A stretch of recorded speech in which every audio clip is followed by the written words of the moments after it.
Well, welcome and thank you for joining us. My name is Karen Corman, and I have the privilege of being the Executive Director of the UIC Alumni Association. Welcome to the UIC Alumni Exchange Series.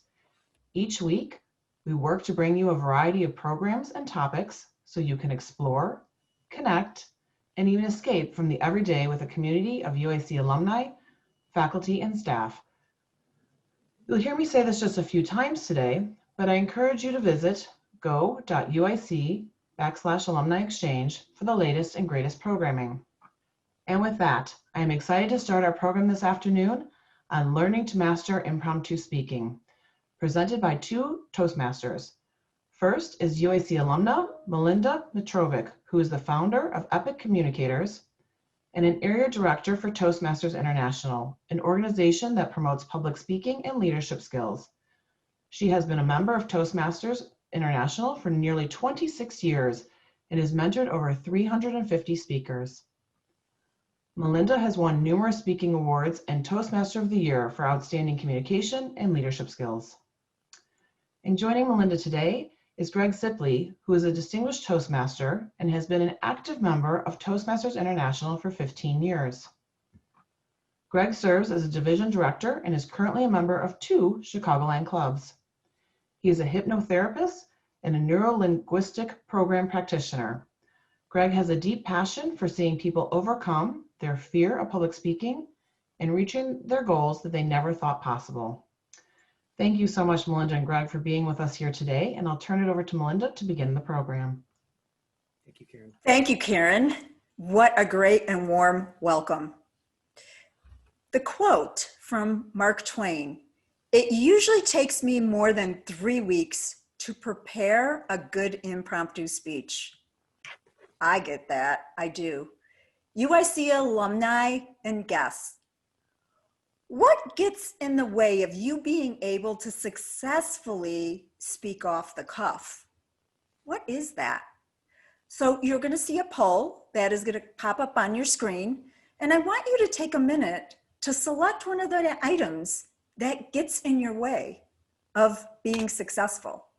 Is it lack of knowledge? Can't articulate my thoughts? No confidence or fear? So I am looking at the screen. It looks like can't articulate my thoughts is the number one.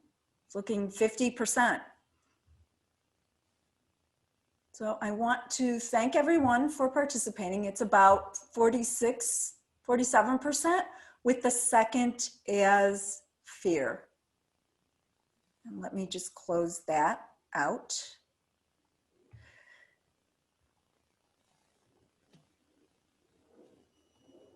All right. So I see what the results are. Is you can't articulate your thoughts is what folks feel.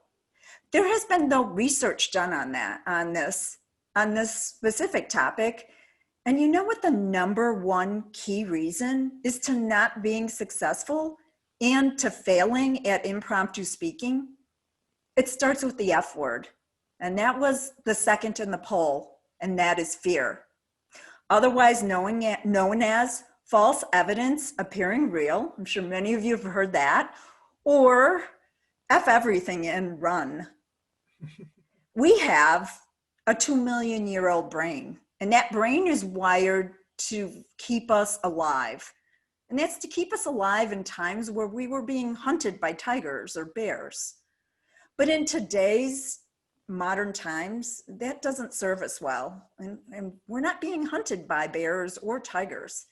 It's just modern perils that is affecting us today.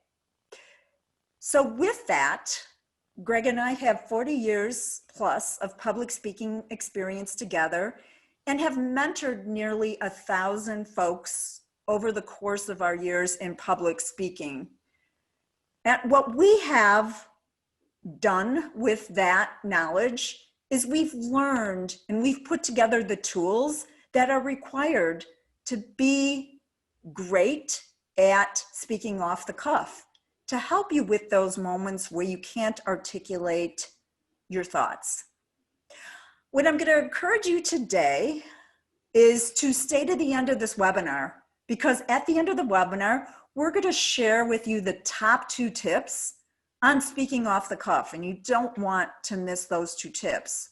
Also, if you stay to the end, you're going to be eligible for a giveaway.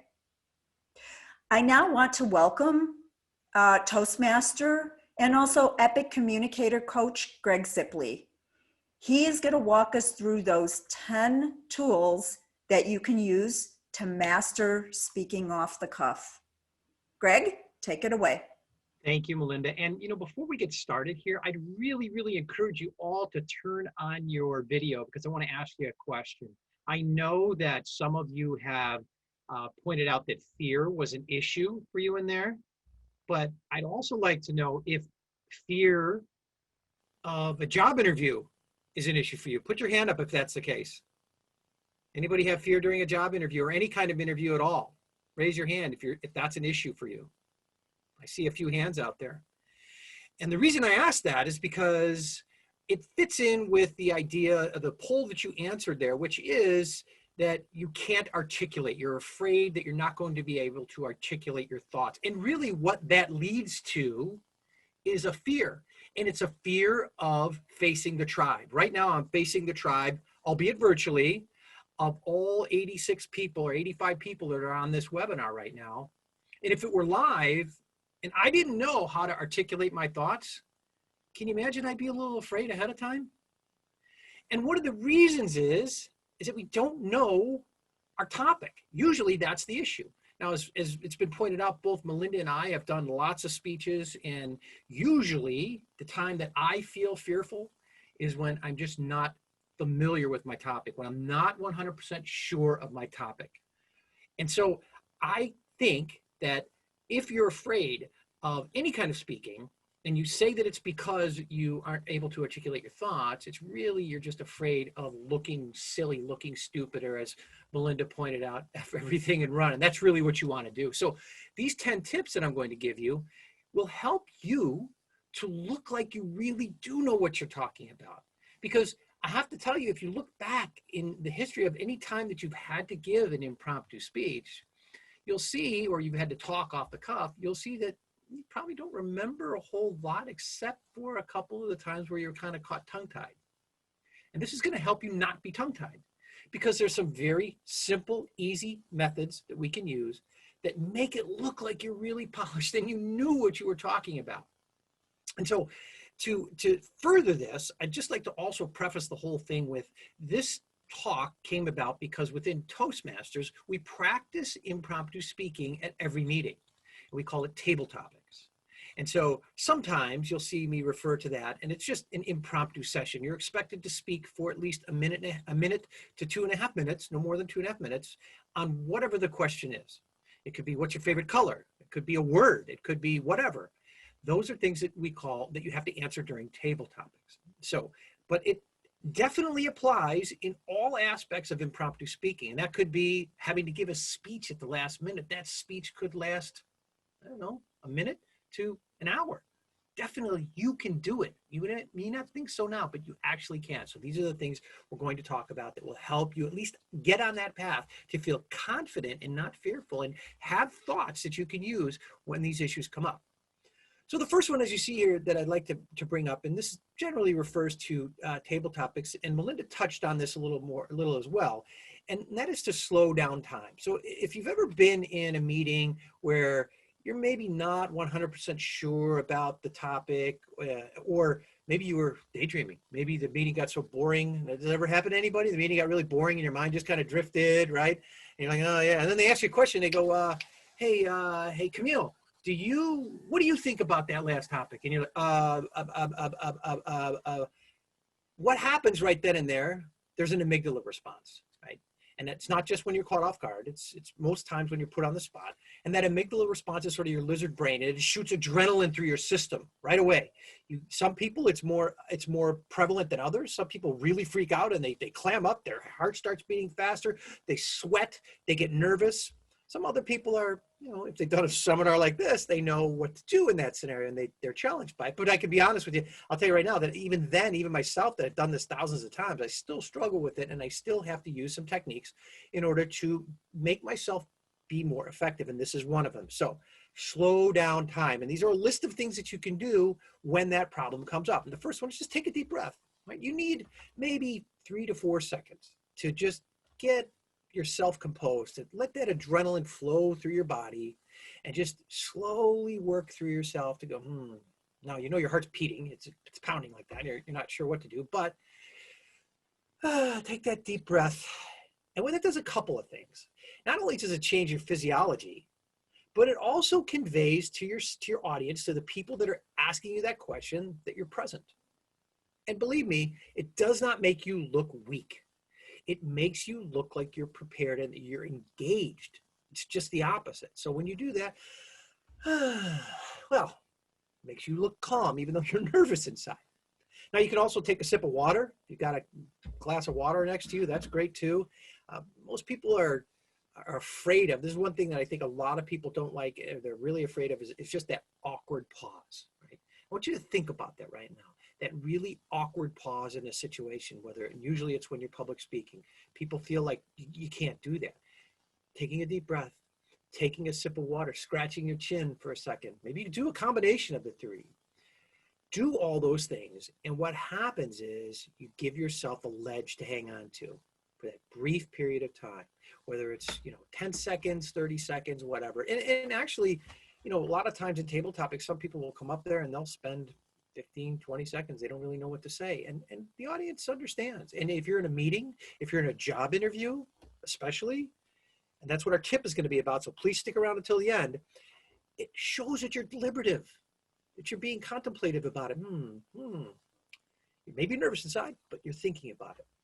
So slow down time. So let's move on to our next tip. Next tip, we often use this in table topics, and this is even better than just slowing down, is repeat the question. So, Catherine, what do you think of Jennifer's comment that next year's budget is going to be under? Can you just give us a few thoughts about that? What do you think about that? Now, this does all those things that we talked about in the first step, but it also, when you repeat the question, it also gets your mind to thinking. Right? This is another sort of weird psychological trick. If you've ever, looked at TikTok or any of these other social media apps, there's always somebody on there says some weird psychological tips. Your mind is working behind the scenes to try and come up with that answer. So when you repeat that question before you even know what the answer is, your mind is working on it. So it's just a great way to make sure that people know that you're talking about it, that you're thinking about it, and it's also giving you that ledge to sort of slow down, come up with the answer, because your mind is going to work out to it. Now, sometimes if it's a defensive question or negative question that you don't really want to answer, that's going to create even more tension in you. So even better way to slowly repeat the question. So why, John, did you decide that last month to charge this amount to this column rather than to that account? And it's a serious issue. It's something that you've been ruminating about for a long time. You know it was going to come up in the meeting. You just, look, you're asking me about this question. You're asking me why I did this, blah, blah, blah, blah, blah. In that process, you are giving yourself the internal time to sort of break down and relive that and make it not so difficult to repeat. So repeat the question, does all the things that the first one does, and it also gives your mind an opportunity to slow down and think about what you need to do. And also, I would use this as well you can use this at cocktail parties, which could be quite interesting. When somebody asks you a question about something, and we're going to get into this a little later, repeating that question builds that social connection with them too. So you don't know somebody and they ask you, so John, what made you decide to move to Chicago all of a sudden? Or what made you decide to go to UIC for your graduate school degree? What made me decide to go to University of Chicago or University of Illinois, for my graduate degree? And all of a sudden now you've got an immediate connection with them. So repeat the question. So we're going to go on to the next one. This is one of my favorite ones. And I will tell you right now, when I heard this for the first time, I use it continuously, not just in Toastmasters, but in so many other areas of my life, in so many aspects of my life. It will make every time you speak impromptu and every time you have to speak off the cuff look so polished, right? And it will help you with life too in general. There's a lot of great quotes, whether they be motivational, inspirational, or whether they're, sports related, humorous, anything like that. You're going to be asked in all these impromptu situations to answer a question. And if you can answer one with a quote right away, it's going to make you look like you're prepared. It's going to do all those other things, slowing things down because you had to think about that quote. It's going to, and maybe you repeat the question too, and then you come up with a quote, right? So the ones that we usually look to are famous people such as, Winston Churchill, Albert Einstein, Shakespeare has a lot of them, Mark Twain. The mind is a wonderful thing. It starts working the minute you are born and never stops until you show up to speak. And that perfectly illustrates my point from before. You're thinking about all these things. Now you've given yourself even more time to think about it. So look, the future is not what it used to be, as famously as Yogi Berra said. So now you've got those ledges. Now your mind is going to come up with the answer to that question that Sid asked me very seriously. What made you think that marketing strategy was going to be successful last year when you implemented it last year? Well, you know what? I realized that place is not so popular. It's nobody goes there anymore. And that's a famous, Yogi Berra quote. I think I got that wrong, actually. But so those things you can easily have in place. If you don't do anything else, if you pick up nothing else from the seminar, I would highly suggest start keeping track of quotes in your phone. Put them in your phone somewhere. Make a note somehow that you keep track of those famous quotes. And believe it or not, it's going to infuse into your life. There's times in my life when I'm feeling down and I have a quote by somebody like a Maya Angelou that says, "Life loves the liver of it." When I'm down, I can think of that quote and go, yeah, that's absolutely right. Or somebody tells me how creative they are and how wonderful their idea was. And I say to myself, well, Einstein said the secret to creativity is knowing how to hide your sources. So those inspire me. Now, in addition to just using general quotes like that, I would highly suggest that you include some personal anecdotes and some stories about your own life. Now, often in Toastmasters, one of the biggest problems, just like all of you, the thing that we run into with people doing table topics is they say, I don't know what to say. And I've seen people come up there and they stand there for a minute, 30 seconds, and they just, And then I asked him afterwards, I said, well, why didn't you just tell us about what happened to you this morning on the way to get coffee? And they said, well, that's not a story people want to know. And I don't have any stories. I really don't. When I heard that for the first time, people saying that they don't have any stories, I went down and I started writing down. I made a list of all the funny stories in my life or inspiring stories in my life. And I got about 40 of them. Okay. 40 stories. And, I just wrote a sentence. This time, that time, cat got lost, dog found cat, broke my car down, flipped over on my bike. I mean, you all have them. I guarantee you all have them. And again, what you're doing by relaying these personal anecdotes is letting yourself go back, let your mind work on that question. Tell the story about the time you got lost at the mall when you were 4 years old and you got taken to the lost and found. This is my personal story. And I was having so much fun there that when my mom finally showed up, they asked me, "Is this your son?" And she said, "Yes." And I said, "No, that's not my mom. I'm having lots of fun here." And I joked about it and I laughed. And she said, "Yeah, real funny." But listen, that gave me the opportunity to then think about what the real question was. So have those stories ready. Get that. You all have them. And believe me, if you're asked to give a speech for an hour, you might need 2 or 3 of those. And of course, they're your own stories. So you can elaborate on them forever. So please consider that. So anecdotes. Now let's go to the next one. So Greg, actually, before you move on to the next one, if I can just jump in. Absolutely. And I think you just answered the question, but I want to make sure there's nothing else you'd like to add. So somebody had asked, what if there are biweekly meetings you have with your department or frequent meetings with outside partners with the same group?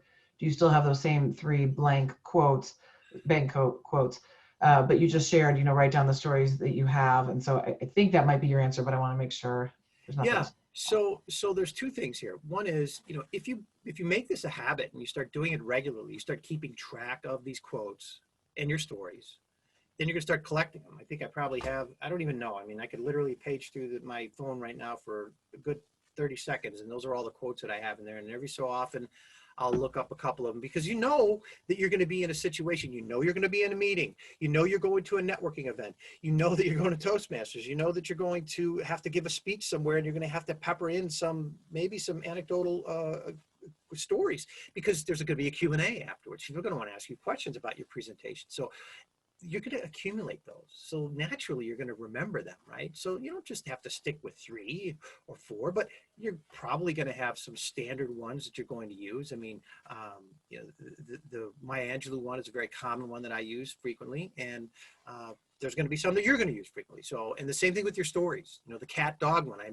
I'll tell the story. When I was 4 years old, we had a black cat, and a black dog, and the black dog got out, and he ran away. And my sister, it was her cat and my dog, and my sister was very like, you know, she was kind of like, haha, your dog got away, whatever. And my parents were freaking out. They went to go find the dog. They're looking all over, chasing it and everything. And as I'm standing there in the house, I said, stay in the house. I saw the cat there, and it was her cat. And I thought, maybe the cat can go find the dog. And I opened the door and let the cat out. And my sister said, what did you just do? And I said, well, I let the cat out to go find the dog. I figured he would find, and I genuinely meant that. I really did. And my sister just absolutely had a conniption. She freaked out. She said, why would you do something like that? Oh my God, you let the cat, and he ran. Well, I kid you not, an hour later, walking down the street comes the cat and the dog. They walk right back to our backyard. Now, ironically, I am now at this point fostering an almost exact replica 40 years later of the same dog. And he got away about a week ago, ran out the door, ran down a busy street, ran all the way down another busy street. We were absolutely freaking out. We gave up looking for him. We couldn't go because it was busy traffic. We walked back to the house, and sure enough, there he was in our yard. Somebody had followed him all the way. At least he ran a mile, and he came all the way back to our house. Now, that story probably just ate up a good, I don't know, maybe a minute and a half. In my mind, if there was a question that you asked me, I can certainly give you the answer for that. So great stories are just the pinnacle of any great presentation. So now the next thing that we talk about in Toastmasters, and this is another thing that you can do, you know, if you're an active person, your mind is active, and you want to talk about lots of different things, you don't have to answer it right away. There's a lot of different things that you could talk about, right? Maybe your mind was on the car accident you got into this morning, or the traffic that you got stuck in today, or the election, oh my God, or who knows, there's just a plethora of things that you can think about that are going through your mind at any one particular time. One of them is going to be pertinent to the group. Like I've just brought up something now, you know, we could talk about the election, we could talk about the economy, whatever, about the job market. Remember, stick around till the end. That's going to be a great tip for you if you're looking for a job. And you just start talking about that. You know, it's just amazing to me that this job market is blah, blah, blah, blah, blah, blah, blah. And again, now your mind is going to come up with something else. Or you could talk about the opposite of it. So who is your favorite superhero of all time? Well, you know, one of my superheroes that I don't really think is a superhero, and I don't really find him to be much fun at all, is Batman, because he doesn't have any real superpowers. He's just like some kind of crazy engineer. Like, what does he do? He doesn't, you know, I'm not really answering the question, but at the end I could come up with something, because now I've given myself time. Again, if you're struggling with the idea of having to speak impromptu, this is a way to give you time. And also, you know, you're going to come back to it later, and you're going to be able to answer that question. So that's a real good one. And a lot of times in table topics, if any of you are Toastmasters, you know, we all think that you're supposed to come up and answer the question right away. You don't have to. I mean, how many political debates have you watched recently, even probably yesterday, where a question has been asked and they absolutely refuse to answer it? They don't answer at all. They just move on to something else. Do they get reprimanded by the presenter or by the moderator? Maybe they'll get asked the question again, but nobody says, you know what, you didn't really answer the question. You got to answer it now. No, they usually just tell you, you know, can you please address it? And most of the time they don't. You don't have to either. So our next topic, or our next point in how to deal with this is, maybe you're a singer. Maybe you're in a good mood. Maybe you just feel like being silly today. Somebody asks you a question, yeah, you can rap in Hamilton style. You can get everybody to, hey, who remembers YMCA? Maybe I'm dating myself a little here, but, you know, if you've ever been to a bar, YMCA, you know, get out there and do a silly thing like that. Sing a song, hum a tune, right? You know, anything that you can think of. You're all, I'm sure, have thought of songs over the years. You've been creative about I'm not going to think of the pop culture now, but rap is a great one. It's just a way to delay answering it. And it's also, by the way, a way for people to say, look, that person really knows what they're doing. You know, if you get asked an interesting question or a difficult question in a job interview, somewhere over the rainbow, excuse my voice, but I really think that there's a job for me, you know? And the interviewer will probably laugh. And then again, you've created a social connection at a networking event as well. You've created a social connection. I don't know, but the idea here is to be intentional, to think about it beforehand, and don't just waste, you know, your time, you know, trying to be nervous and I don't know what the answer.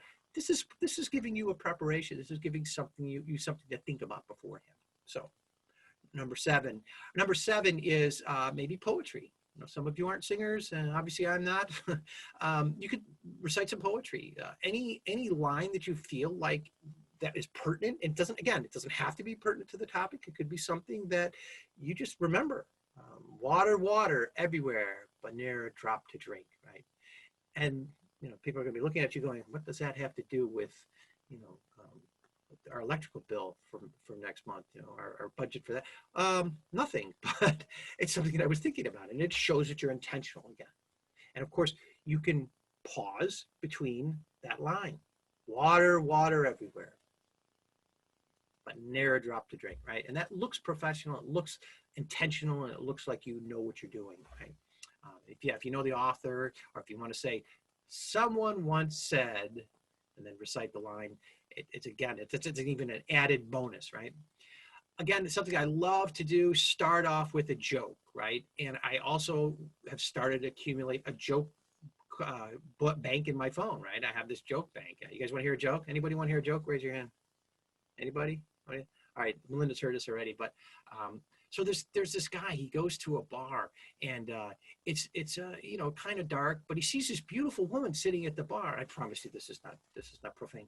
He sees a beautiful woman sitting at the bar, and he just can't keep his eyes off of her. And he kind of walks over to her, and he wants to say something to her, but before he could do that, she sneezes, and when she sneezes, her eye pops out. And oh my God, he freaks out, but he puts his hands out like this and he catches her eye. And he gives it back to her, and she's totally embarrassed. And she's, oh, I'm so sorry I did that. And I can't believe that happened. She puts it back in her eye, and she says, can I buy you a drink? And he says, sure, you could buy me a drink. And she still feels bad after the drink. She says, can I take you out to dinner? So she takes him out to dinner, and they have a great time. And they go out to the theater. She takes him to the theater, and then she said, would you come home with me for a nightcap? And they go back to her place for a nightcap. And the next morning, they wake up, and they had a great time. And she says, can I make you breakfast? And he says, well, yeah, absolutely. She said, but this is just amazing. She says, how is it? Are you nice to everyone like this? Is this how you treat everyone? And she says, no, you just caught my eye. Now, that's a groaner, and it's probably too long, but we all have jokes that we can use, and just think about it. Puns are even better, right? Because they're quick and brief. If they're relatable, if they're related to that topic that you've been asked, great. If they're not, your mind is going to come back to it. So have some available. Number 10, let's move on here. Or number 9, sorry, getting the audience to participate. Now, you've seen me ask you tonight or today, anybody think this? There's a bunch of things. Ask a particular person. I called some of your names, right? Yeah, make it quick when it comes to jokes, that's for sure. Puns are even better for that. Request a show of hands, I've done that. Another thing that I've often heard people do is to say, look at your neighbor and ask them this, or ask somebody around you for this. Touch your neighbor. The thing, obviously in COVID we can't do that, but you know, those are common things. And trivia is great. Like if you're not sure, and you could think of, you know, maybe you were just came across. I love to accumulate facts, you know, interesting facts about certain things, like who invented the color purple. Anybody know who invented the color purple? And you know, people are going to start thinking, right? Or you know, that's obviously not for a one-on-one thing, but you could adapt that, right? Have some way to adapt people to participate, and that's usually for an audience. If it's a one-on-one thing, it's not necessarily pertinent, but definitely repeat, stand up, or close your eyes and think of something, right? Those are all impromptu speech or presentation type things that you would like people to do and engage in while you're, thinking at the same time. It's just giving you time to think again. And then a prop. Now, again, this is impromptu, right? So it's not usual that you're thinking that you're going to be asked a question, but certainly there are times when you will be asked a question. You know you're going to be asked a question, right? You know you're going to be asked a question at a job interview. You know you're going to be asked a question maybe in your morning meeting at work or in a board meeting or something like that. Maybe bring a prop with you. Many of you, if you're in sales, you've seen the whole sell me this pen question. I didn't think of that till now, right? But that's a prop, right? That's a prop that I have right now. Can you sell me this, Melinda? Can you sell me this pen right now? And there's like a standard litany of answers that you could come up with that. But it doesn't matter what it is. If you're wearing a scarf, you could, put it over your head and say, who do I look like? It just creates, again, it creates the social bond. It creates an opportunity for your mind to think and for you to just get back on your feet if you're struggling with any kind of nervousness or uncertainty around that. And again, props speak louder than words. I mean, they really do. If you, the pen, look, this is the key to your success. This pen is the key to your future. I know you can't see it because I had a virtual background. I mean, that visualization of that pen makes people focus on that and not you.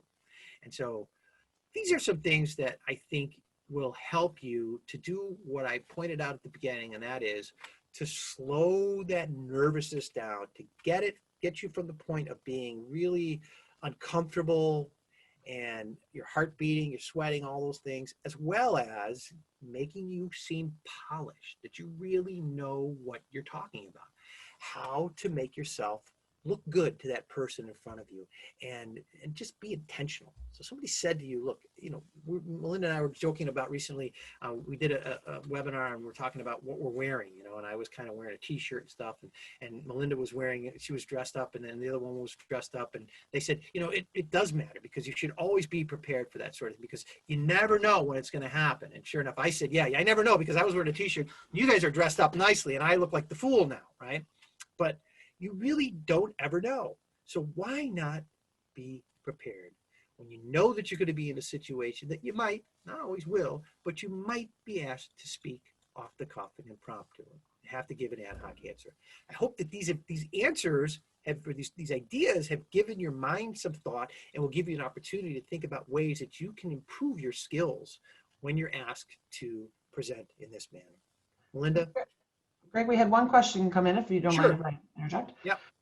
The person is asking, they're curious about how these strategies may need to be adapted for communication on Zoom or other online platforms versus in person. Sure. And so as you've seen today, right, people are doing the reaction with the hands, right? It's you can't, it just doesn't give you the same feeling. So I think just like people, I mean, a lot of you have probably heard the idea of Zoom fatigue right now. People are just getting zoomed out because they're on it all the time. From a speaker standpoint, I'm telling you, like, it's very hard because you get no feedback from anybody. I mean, I did stand-up comedy for a little while. I mean, you don't even get laughter because you can only hear one voice at a time. You could sort of hear a cacophony of people. So what you really have to do is you have to adapt yourself to the idea that people are watching, that they are looking at you, that they are holding their hands up. I saw some people holding their hands up, they are. Another point as well on Zoom, you will not be as nervous, right? Because you physically don't have those people in front of you. That's a big difference, right? So my normal sense when I'm giving a presentation is I'm a little bit nervous, but I actually cherish the idea of getting up in front of people. And what I've noticed because of Zoom is I don't feel that anymore. It's like, I don't really have that nervousness. It's just like, and it never is really a bad thing. It's a good thing for me because the adrenaline, it fills me up. I've done acting as well. I love that feeling of that. I don't get that anymore.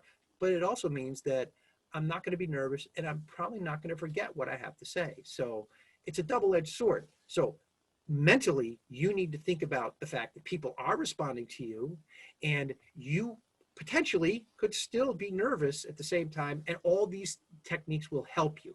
But bear in mind that if you ask somebody to raise their hand, look at the screen, have the gallery view on so that you can see everybody, right? You see where they're at and you can see if they raise their hand. That's a big one. That would be the biggest one I would say. And I don't know if Melinda, if you want to add anything to that as well. No, I think you covered it. And obviously, practice doesn't make perfect, but makes you better for sure. So get on those Zoom calls and take the opportunity to speak. So if there's an option at work where you can present something and you know it's on a Zoom call, do it. Practice. That always helps. You can also practice on your own. Just turn on your camera, hit record, and practice. That also helps. I know I told Greg, I have a problem watching myself on video. Yeah. I much prefer to be in person. So doing this actually virtually is much, much harder for me. And Greg said, you have to practice. And he's right. So I did. I do for certain things. I do tape myself and I rewatch it and I learn from that. I have a hard time looking specifically at a dot on the screen. I want to look at all the people on the screen. But when you are giving a message, it is hard to do that. So I practice. So suggest practicing too. One thing I would add to that regarding Zoom as well, one thing I've noticed that like this, the closer you sit to the mic or the camera, people can see where my eyes are. The farther back I am like this, it's not so obvious. So I can generally look at the screen because I like to look at people rather than look at the dot. So the farther back I am like this, I can look at all of you and have it on gallery view and at least get in what I can from any kind of audience reaction or any kind of facial. I can't see the faces all that well, but I can definitely, it's better than nothing. And just staring, like Melinda said, just staring at the dot real close like that is hard. It makes it more emphatic, but it doesn't necessarily help me as a speaker. So thanks, Melinda. Can I ask one more question? Sure. And I just want to remind our participants that all of the slides and the recording will be available, so we welcome you to share it. We had one question if they could share it with the UIC Toastmaster group, and yes, please do. But there was a question that came in that said, do you have any information or recommendations for people who stutter? Yes, you know, obviously that's an issue that many people struggle with. And I will say two things about that. One is that the standard Toastmaster, well, let's start with this. Usually stuttering it gets worse when I'm doing it. I'm not normally a stutterer, but normally it's a fear thing. It's a nervousness element that comes up. So the more prepared you are, right, the easier that's going to be for you. You're not going to be, you probably won't stutter as much, but as well, it's just a matter of closing your mouth. We do a lot of filler words. We say on, things like that. One of the suggestions for most Toastmasters is to close your mouth and swallow. Now, that's not going to help you all the time when you're a stutterer, but I think being prepared and using that would help most people. So. Yeah, and I have to say, usually the person stuttering feels embarrassed or uncomfortable. And the more you have that feeling, probably the more you're going to stutter. And mind you, you know, the audience is probably not as critical as you think of stuttering. So remember that. So you may stutter, you know, I just stuttered there a bit, or you may use filler words, but don't criticize yourself as you're giving your message. If you do that, you are doomed to fail. Those are negative thoughts and negative thoughts in your head. So it doesn't, if you stutter, you stutter. But the point is to get your message out and to convey your message and to have your audience understand that. If they're stuttering, so be it. Calm your nerves down, believe in yourself, and your stuttering will be less over time. That's my suggestion. Go ahead, Melinda. I think you had one more. Yeah, I think we're started on Q&A, but I want to share this one quote, and this is as we talked about at the beginning. Fear is the number one reason why people are not successful, why people fail. You have to train your brain. You have to feed your brain information. Attending this and learning these tools are going to help you tremendously. Fear doesn't exist anywhere except in the mind. And that's a quote by Dale Carnegie. And that is true. If you think of failure and you think you're going to fail, you will fail. But don't think that. You can, the mind is incredible and you can overcome anything and you can do anything you want to do. So let me now open it up to our formal Q&A, although I know folks have been asking questions along the way, but open up to anything you want to ask, whether it be, I mean, our focus is on here speaking off the cuff and impromptu speaking. If you want to ask anything outside of that, you know, as Toastmasters, we are open to answering any questions. And remember to stick around. We've got a great tip for you after the Q&A. Yes, yes. We have our top tip, and also you want to stay around for the giveaway. We have a giveaway for UIC alum. We have two questions that are a little bit similar, so if you will indulge me, I'm going to try and combine them, but if you want to separate out the answers, and please do so. The first comment question is, the person says they forget the question almost as soon as it is asked. What could help with this? The second question is, what do you do when you have brain fog, either right after the question is asked or in the middle of responding? I mean, I can deal with that. Go ahead, Greg. Yeah, the first one is simply repeat it, right? You know, if you forget the question right away, well, I mean, focus on repeating it. Like just in your mind, say, I'm going to repeat that question, right? So what was your budget number? You can also ask the person who asked the question, you just want to make sure you heard it right, or you want to clarify it. Can you repeat it? So that's another thing. If your mind is just running a million miles an hour, ask the person who asked it, can you repeat it one more time just to make sure I'm going to answer the question? And people and the audience, who's ever asking that question from you, they're not going to be upset, right? I mean, a lot of people think like, oh, I can't ask that. No, just ask it again. It makes you look like you care and that you're concerned, right? Right. Yeah. And then Greg, were you going to cover brain fog? Yeah, the brain fog issue, I think, is really just adrenaline. That's really all it is. You're nervous. Using some of these techniques is going to help you. I mean, I know I've been there myself during job interviews and various other times. You know, usually it's just you're nervous and there's adrenaline flowing through and your mind can't think straight. It's the ADD thing going. Everybody has it to some degree. And so the longer time you have to let that flow through you, the better your answer is going to be and the more prepared you're going to look. So use those techniques. Repeat the question. Don't answer it. You know, take a sip of water, take a deep breath. That's absolutely fine. Nobody's going to hurt you or nobody's going to be offended by that. That's what I would do. And also Greg has focused on, you know, when you heard at the beginning, Greg has been doing hypnosis and using hypnosis techniques to help with situations like that. So hypnosis and self-hypnosis works, and Greg specifically will focus on public speaking. Yep. Using those techniques will help you eliminate the stutter. You know, with the brain fog, it focuses your mind where it needs to be. Instead of, you know, you're asked a question and it's fear and I can't do it and, oh, I'm going to fail, I'm going to be embarrassed. No, you have to train your brain on what to do when you're asked a question and train your body to do it. And that's the focus here. And these tools allow you to do that. So you have ways, if you think you're going to be encountered with brain fog, pick one of the tools here and use it. Say, okay, if I have brain fog and I can't think of anything, this is what I'm going to do, no matter what. It'll help you get through the situation. And when you practice and you do it more, you're going to be more comfortable and you're going to be able to do it. Believe me, I've seen many types of people succeed in public speaking. People who are autistic, you would never think can get up and give an impromptu speech. Let me tell you, we have an individual in our club, and John, he's autistic. He can get up and give a 5 to 7 minute impromptu speech. If he can do it, anybody here can do it. I just want to share that. So Karen, more questions? Yeah, that was great advice. Thank you. A couple more questions have come in. So first, do you have any tips for remembering people's names during a speech? Yes.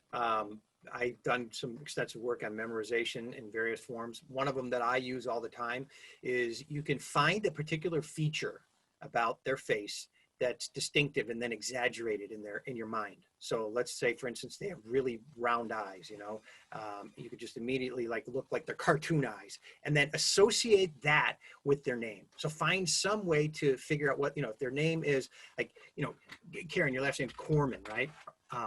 Core. I got to think of something, you know, corn, you know, right away. And I think of that and her big eyes. Now I know Corman, right? And, you know, obviously you do the same thing with, but it's an individual scenario, and it's really something that you can work on. Or that's a little more difficult. Or just start repeating it in your head right away. Karen Corman, Karen Corman, Karen Corman, Karen Corman. You know, in your head, Karen Corman, Karen Corman. Again, you have to be intentional. You know, if you're intentional about it, you're going to remember it. Most people don't do that. They go, oh, hi, I'm John Smith, or, you know, whatever. And you go, oh, hi. And your mind is somewhere else. If you're intentional. You're thinking about the next thing you're going to say is what you're doing. Right. Because you're fearful. And when those thoughts start to take away, you're not going to remember anything. You're going to have brain fog. You're going to freeze. So you have to be in the moment. It's hard to do. If you practice, you can. You have to be present and in that moment. It's great. I have to tell you, as you're talking and repeating my name, I was thinking the traditional spelling of my name is on trend right now, and so I actually don't want people to remember my name. Oh, yes. Sort of stereotypes. Another question that came through, which is funny because I do this too. The person says, I often start off talking slowly, but then speed up. Any tips for helping to continue to speak slowly all the way throughout? I'm the opposite of that. I speak way too fast, and then I realize I'm speaking way too fast, and then I slow down. And that's just time. I just gotten so many people tell me that I speak too fast, and I have to slow down. So in your scenario, if you're too slow in the beginning and you speed up, then there's sort of this fear element in the beginning, and then you're getting more comfortable, and you're going to speak too fast. Pauses help a lot. Yes. Really consider a pause. And again, real quick, the issue that a lot of people run into is the idea of they're not comfortable with awkward pauses. You really have to get comfortable with awkward pauses. And when you in sales, one of the things that they say quite often, and many of you have probably heard this, is shut up and listen. And that means you got to be quiet. Yeah, and let me share. So I am the person to start off at a great pace because I know the pace, and I know how people can absorb information. And then over time, I get a little bit faster. But it is natural to speed up your rate, your pace of speech if you are passionate, if you are excited. That's okay. You can speed up. You don't want to be monotone throughout. Obviously, when you want to make a point, you slow down. But another key, let me say, a key reason that people speed up is they know they're out of time. And as you get talking, you realize you have so much to say, and you may not have said it as succinctly and concisely as you should have. So when you're realizing you're out of time and you have all this material to say, you speed up. Let me talk faster so I can get this all through, and I want to make sure everybody gets my points, and da-da-da-da-da-da-da. That's the wrong thing to do. So if you find yourself speeding up, my suggestion is cut down on the content. Make sure that you're saying the key things in your mind that you want to say up front. If you have more time, so be it, but don't speed up to say a million more things that no one is going to recommend. So the key is probably to cut out what you're going to say if you find yourself speeding up. As I said, if you're passionate about something, it is okay to speed up. But then when you want to make a point, remember to slow back down. I have to say this takes practice. And for those of you who are Toastmasters, it's always good to get feedback from someone. So if you want, if there's a colleague you can tap on the shoulder, or someone in your circle that you can tap on the shoulder, have them give you feedback one-on-one afterwards.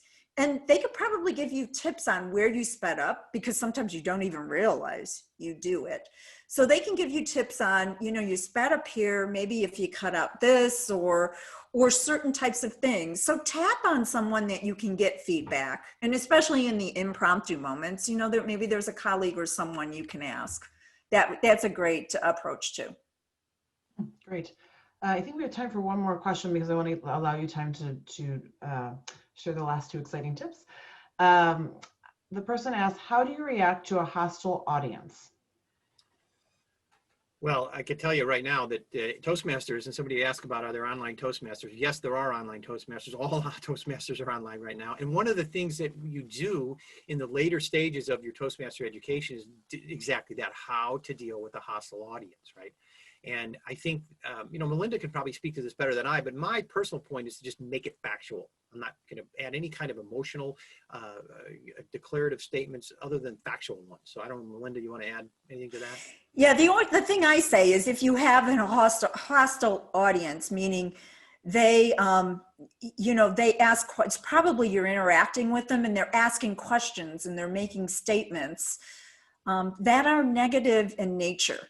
So one thing we recommend to do is try to reframe. So if someone is asking you a question and the question forces it is a negative one, reframe it so you're not in a defensive mode. So if someone asks, for example, I don't understand, I'm looking at this budget here and I don't know why it is so expensive. It shouldn't take your unit the amount of money you're requesting to run itself. But reframe that into, I hear there is some concerns about the cost, but what I want to start off with is just making sure everybody understands what goes into running a unit, and in particular, running a successful unit, because a lot of times it looks easier than what it is. So let me walk through the points of what those costs are and share those with you so we all are on the same page and we have an understanding of where we're coming from. And if there is further issues, maybe we can deal with a few points here, a few tweaks here, but let me start from there. So you see how I did that? I took a negative question and I reframed it into, let me help you understand what it is that comprises this budget. So it takes away the negative piece. It takes away from you being on the defense. You don't want to get up there and say, oh, we need every single cent. And let me tell you, we worked a lot and you guys just don't understand, blah, blah, blah. Don't do that, but reframe it. So anything that's hostile, reframe into, make it a way you can further clarify your point, further tell your audience the message so that they understand is my suggestion. You're always going to run into someone who is negative and who's a naysayer, and that's not going to end. So try to do that. Or I would say don't answer it until you find somebody that is positive. And you could try to do that, although they'll probably keep coming back at you. Yeah, I saw somebody bring up an issue of hecklers. I saw that come up. Well, guess what? You have the mic usually, so. Anyway. Right. Thanks, Karen. And some ways now, I really haven't dealt with hecklers much, but I know Greg, he's done a lot of impromptu and Second City type training. There are techniques if you know you're going to be in that situation to deal with a heckler and turn that around. So you probably want to think about those and practice those ahead of time, for sure. I think we are out of time here. So as we said, we wanted you to stay for our number one tips. And I have a number one tip for impromptu speaking, and Greg does too. His is focused more on the job search and the career. But here is my number one tip for impromptu speaking. Have a framework that you're going to use, and use that framework for any impromptu response. Here is my framework that I use, and it's a Toastmaster framework too. So the framework is open it, explain it, close it. So whatever question you're asked, open it first. And Greg shared with you tips to do that. You can open it with a quote. You can open that with a joke. You can open it by delaying answering the question, but come up with a way to open it. So always have an opener. Next is, and closing, let me just add that. Closing is the same thing. You can close with a quote, you can close with a joke, you can close with audience participation. So show of hands who feels their question is answered. Whatever it is, come up with the opening and closing and have a framework for doing that. And then for explaining it, use a story. Use a story. As you get more experience, you can share points. I'd like to share with you 3 points on that specific topic. 1 point, 2 point, 3 points, or share a story that people will relate to. Have a story bank. So find ways to use this framework for any type of impromptu question, and it's going to calm your mind. You're going to get there. Greg, you want to share your top tip? Yes, and so I know that the job market is obviously just, so many people out of work right now. So over the next few years, if you're not out of work already, you might be in the future.